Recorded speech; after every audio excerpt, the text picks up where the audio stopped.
as far as I know, you're on this part of the tour, you are playing the entire Darkness Descends album, right? Is that how it's going to look like? That is correct. Absolutely.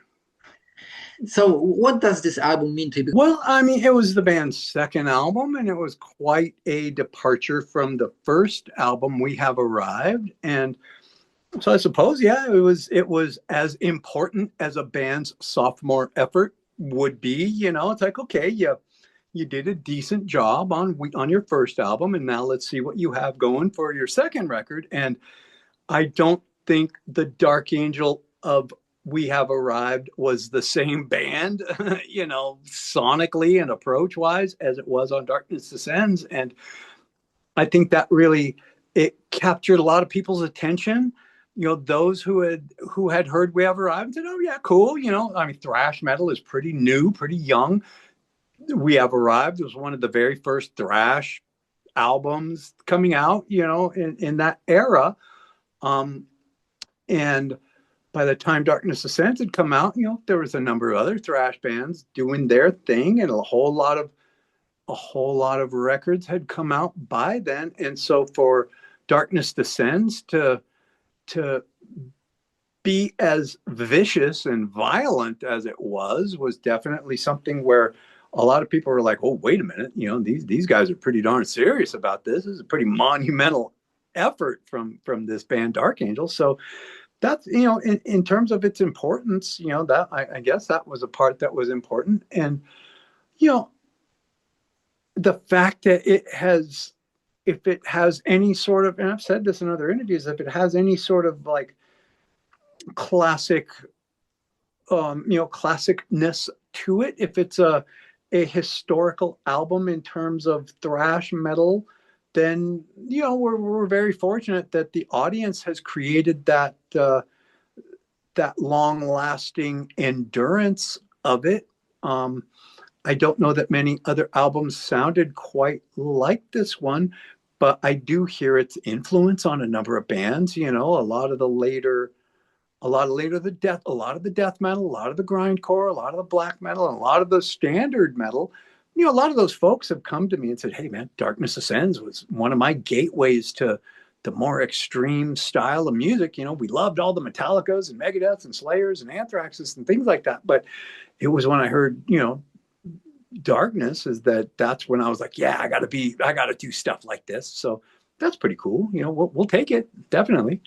And I think even Metallica was under your influence because, you know, the drums in One are clearly taken from your song, right? Right. Well, you know, hey, we all took from Metallica. So like I've said this a number of times, if you know, if they want to borrow something from Dark Angel, by all means, you know, like we would not be doing any of this without your efforts, Metallica, along with Dave Mustaine, absolutely. So, and you know, Slayer to that degree as well, you know. So we're happy to be of service, you know, for the cause, definitely. Mm-hmm. You wrote most of the lyrics on this album, and the lyrics are very diverse, from like history, Bible to Nostradamus, prophecies. Like, what was your major inspirations back then? Did you read a lot of books? Did you watch a lot of movies?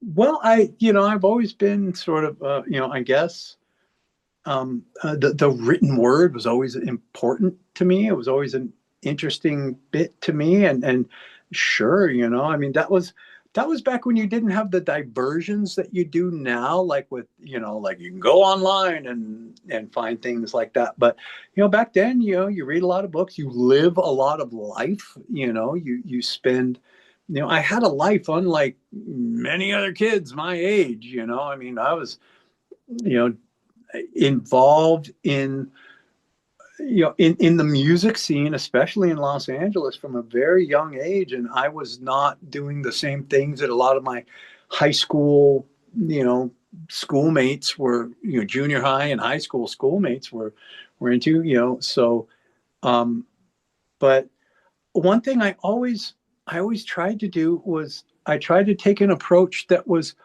unlike others in terms of, like, when it comes to lyrics back in those days, and especially in the realm of thrash metal, there was, for me, it was like kind of, you had carte blanche to write about what your heart felt like, you know, things you would observe, because in rock and roll or whatever, you had to write about cars and girls and parties and all that hair rock, you know, cock rock, hair metal things. That's all they ever wrote about, real plastic partying kind of things. And so I remember Trouble was, you know, Eric from Trouble was a big influence on me. Dan Clements from Excel was also another influence on me in terms of, I'm going to write from my heart. And if I'm not writing, you know, I didn't want to write the same kind of stuff like, you know, nuclear war is a terrible thing, or I'm going to walk down the street with a rusty knife and kill everybody I could find, or, you know, for me, jumping in the pit and thrashing in the pit, you know, and we had Merciless Death, which was about that, but I didn't write that song. So, but I wanted to write about things that affected me, and you know, like a song like Death is Certain, Life is Not, which is written from the standpoint of having a loved one. You're speaking to a loved one who's, you're having to deal with their euthanization, you know, you're about to have to pull the plug on this person. Like that's pretty heavy duty. And you know, that kind of thing. You're just trying to write about songs that affected me, you know, subjects that affected me. And I tended to write from the darker aspect of things. But, you know, here's a little bit of humor, was that I remember everybody used to accuse heavy metal as having like comic book lyrics. So on Darkness Descends, I wrote about a comic book. You know, the song itself, Darkness Descends, is about Judge Dredd issue number 4, which is about these 4 characters called the 4 Dark Judges. And that was their little tagline: the city is guilty, the crime is life, the sentence is death. So I wrote a song about a comic book, and that's like, everybody accuses heavy metal of having comic book lyrics. Here you go, I'm going to write about a comic book. Months and months later, Anthrax wrote about the same comic, you know, with Judge Dredd or whatever that, I am the law. Yeah, there you go. So, So there you go. I mean, I was a young man with a vocabulary. I mean, that was the one thing about Dark Angels. I used a lot of large words, but I was always in all the gifted programs growing up in school. English was, you know, the English was something that was always really important to me. And you know, all my creative writing classes, like a lot of times I would turn these lyrics I would write for, you know, I was still in high school writing these lyrics. You know, we always had a poetry assignment, you know, every few days, every week in my English class, my creative writing class. So I jot down the lyrics and I turn them in for my poetry assignment that week. And my teacher was always like, "Hey man, you know, you got something pretty good here, man. You're definitely not writing from the standpoint of every other 17-year-old dingbat that's in these classes. So you got something here, Hoglan. So carry on with it." So there you go.